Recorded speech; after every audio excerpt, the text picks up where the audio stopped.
За целта ние ще подпомогнем първо политиците да разберат значимостта на този, не казвам феномен, тази реалност, която за съжаление се задълбочава. И само за да си представите, ако в Индия, както чухте, 65% от милиард и 400 са на възраст под 35 години, при нас е обърната обратно тази конструкция и големият проблем е, че след няколко години няма кой да плаща пенсии.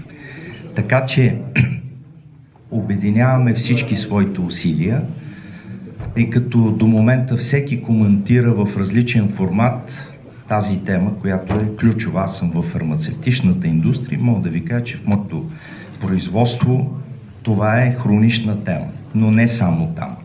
Има много данни, много статистика, това не е водещото. Водещото е политиците да разберат, че от тях не искаме пари, искаме просто да подпишат едно споразумение с Индия, с правителството на Индия, което беше внесено официално по време на министъра на външните работи Мария Габриел, преди година и нещо, отлежава.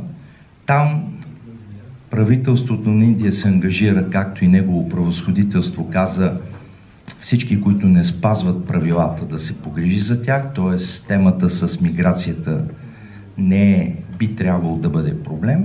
И от тук нататъка, създавайки контакт с големите HR организации в Индия, ние да можем да ви предложим на вас и разбира се на всички нуждаещи се логично решение, добър контакт.